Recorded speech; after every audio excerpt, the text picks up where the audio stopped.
Is it white supremacy that you harbour? What are you talking about now? I'm asking you whether you harbour white supremacy. I was talking about the changing face of London because I worked here in the 60s. Do you think... I worked all over. Oh, so can you answer one question? Can you answer one question I put to you, please? You're on radio, right?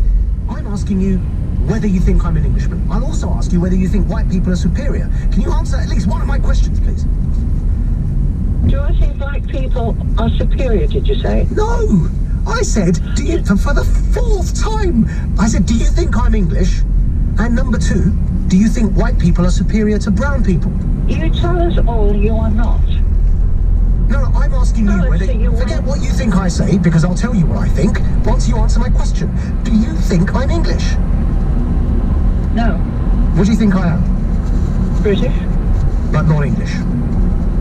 Well, there is a difference, you know. You can be British and be born in Hong Kong. You can be British and born in Nigeria. No, but England is a country, right? So... no, you're English if you're born in England. And I'm born in England, right? So I'm English. Yes, but okay, you can also be... Oh, well. Hang on. Yeah, so you do agree I'm English? You know, I don't give a damn. No, but you clearly do give a damn, because you called onto my radio show and you've complained when doing so about how London's changed and it's not white anymore. So I'm asking you whether you think I'm English. What's that got to do with it? Well, because if I am English, and the majority of London, by the way, is English still, it's people either British or English, it's either people born and raised in England or people born and raised in Britain who moved to London. London is still majority British and or English. It may not be majority white, but it is, white English people in London are still the largest chunk of people, but not the majority of people. But the majority of people are still British and English who are in London. So when you say London's changing, it's not British anymore, it's not English anymore, I'm trying to get to the bottom of what you mean, Ursula, which is why I'm asking you these questions. If you think I'm English, then it's great. You can answer my second question. But I'm not so sure what you believe at the moment, because you seem to be changing your views. Well, okay, you say you're born here, but you have a culture behind you that certainly did not speak with an Etonian accent, which you break your neck to speak with. Well, your accent is I don't know what your fascination with my accent is, really. I have no idea why you're fixated. I don't know. It's all about pretense. Well, the thing is, it's really interesting, because the undertones of your conversation everyone can hear, right? So when you say, I'm laughing, I'm not actually shouting at you. If you say calm down, don't shout, you put on an accent, you're not really English, everyone can hear you. And the fact you're not embarrassed about speaking like this is really, really fascinating. Now, I don't know whether it's because you got up on the wrong side of the bed, or in your old age you've turned into a bigot, a bit like our previous caller John, who said he was 76 and said the same thing as you're saying. Whatever it is, I'm trying to hold a conversation with you, but rather than just throw insults at me, could you please try and focus? I know it may be difficult for you, but I'm asking you to try and focus. Do you think white people in Britain and in England have more rights, or should have more claim to this country, than brown people in England? I don't know.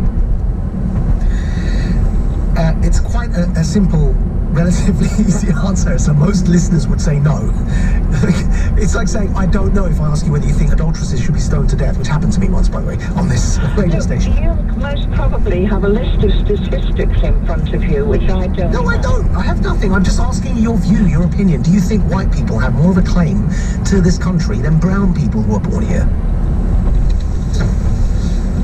Again, I don't know. Why can't you say no? Why can't you see us all as equal? Well, because I don't know. So you don't think we're equal? I think it's a deep philosophical question that you just can't give with a sweeping answer. It's quite a straightforward question if you don't want to be called a racist. No, it's not a straightforward question at all. Quite a very straightforward. I went yesterday to a famous hospital, and I was treated by a Nigerian professional person. Mm-hmm. This person was wonderful. Did they help you? She treated my eyes. Yeah. Did you tell them your dodgy views? I have a lot of pain, and I said to her, she's from Nigeria, I said, you're a healer. You people are blessed. You're healers.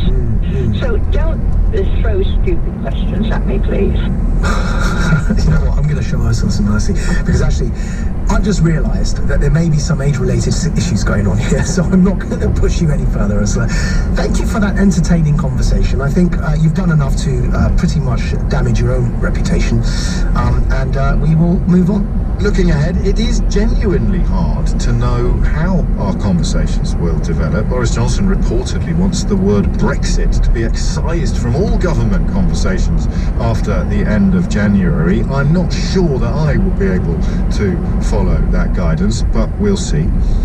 Keep an eye on Scotland, keep an eye on that border in the Irish Sea, or, of course, on the absence of that border in the Irish Sea, and keep an eye on the things that we probably would have benefited from discussing in rather more depth during these years of obsession with the B word: our hospitals, our schools, our roads, and our future trading relationships with the rest of the world. I'm back with you on the 2nd of January. In the meantime, I hope you have an absolutely splendid Christmas and, well, let's get together in the new year.